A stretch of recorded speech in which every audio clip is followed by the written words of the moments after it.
The 4 requirements of a legally binding contract are: number 1, an intention to create a legal relationship.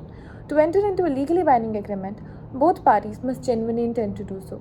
The law implies that both business parties understand that if they breach the agreement they have made, they may sue each other and may be sued by one another.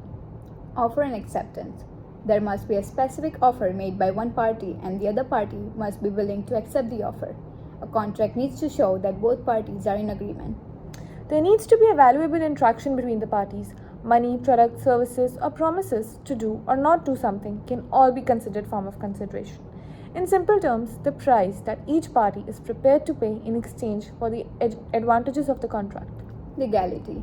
The parties who sign the contract should be able to enter into legal agreements. They must be of legal age, be sane, and not be impaired by drugs or alcohol. When a product's purpose has become illegal by legislation, courts will generally declare it void. As a result, some businesses that believe they were dealing with illegal products may find that the contract has been nullified. The contract is being entered between my company Cleaning Plus and my client Zia Restaurant.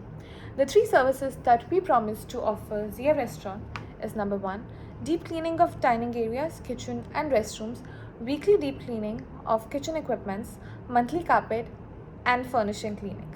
Zia Restaurant agrees to pay Cleaning Plus a sum of $2,000 per month for the cleaning services they provide. Payable as follows: an advance payment of 20% of the total contract amount of $2,000 is due within 7 days of signing the contract. Monthly payments for ongoing cleaning services will be due end of every month, and any payment not received within 15 days of due date will incur a late fee of 5% of overdue amount. Alright. The 2 requirements of valid legal contract between Clinic Plus and Zia Restaurant. Number 1, offer and acceptance. In the above contract scenario that we portrayed, the offer and acceptance requirement is evident when Clinic Plus presents the terms of commitment contract, outlining the terms and commitments to be made. Zia Restaurant's acceptance, which is demonstrated through their willingness to participate and sign the contract, finalizes this element. This showcases a clear and mutual agreement between the parties involved. Legality.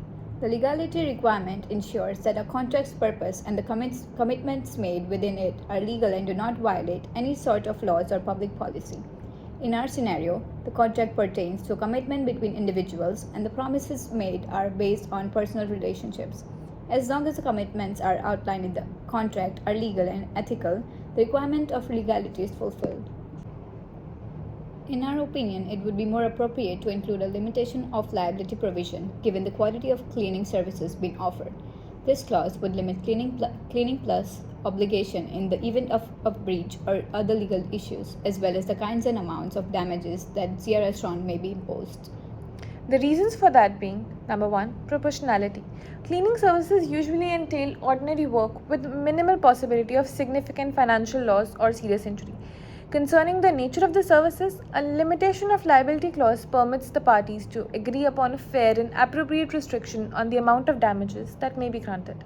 The other reason is economic fairness. By including a limitation of liability clause, the parties can work more towards economic equity. It guarantees a fair and reasonable arrangement by acknowledging that Cleaning Plus's limitless liability may not be warranted by the scope of cleaning services. Risk allocation. This section aids in the efficient allocation and management of risk. Both parties can comprehend and lessen any financial repercussions in events of unforeseen events or breaches by agreeing on a predefined limit of obligation. And the last one is negotiation and mutual agreement. This agreement has been voluntarily entered into by both parties who are of sound mind and legal ability. Through active negotiation and agreement on a particular limitation of liability, they are contributing to the assessment of economic effects of any possible breach. This is unacceptable. The kitchen equipment is not properly clean, and we are supposed to have a deep cleanliness per our agreement with Cleaning Plus. I'm sorry, we are doing our best, but we've encountered some delays. Delays? This is affecting our operations and reputation. Our customers expect a clean and hygienic environment. Well, it's a two-way street. Your payments have been consistently late, causing us delays in scheduling and completing the tasks. Late payments? That's not the issue here. We have an agreement and your team is falling short on their end. Look, we understand the importance of a cleanliness, but it's challenging for us to uphold our end when we face payment delays.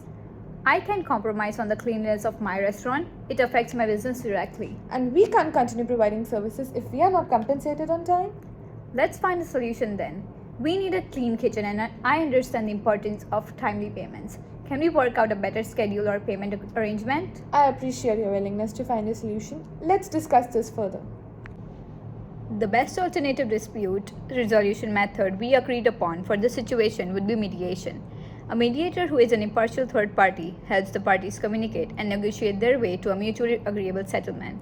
The primary reason for that would be number one, relationship preservation.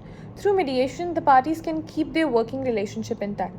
Mediation encourages open communication and collaboration between the parties, enabling them to find common ground and maintain their business partnership. Cost effectiveness. Mediation is usually less expensive. It eludes the enormous expenses linked to legal bills, court documents, and prolonged legal proceedings. By using mediation instead of going to court, Cleaning Plus and Zia Restaurant can both save time and money in the dispute resolution process. Flexibility and informality. Mediation is more informal and flexible. This flexibility makes innovative solutions possible that might not be possible inside the strict confines of code. Confidentiality. The conversations, agreements, and settlements reached throughout the mediation process are private and cannot be introduced into evidence in court since the mediation procedures are confidential. The parties are encouraged by this confidentiality to communicate honestly and consider all available options without worrying that their words would be used against them in a court case. Mediation typically results in speedier resolution. Both sides may discuss their issues and achieve a resolution more quickly by avoiding drawn-out court procedures and delays, which enables them to continue with their commercial operations without being interrupted for an extended period of time.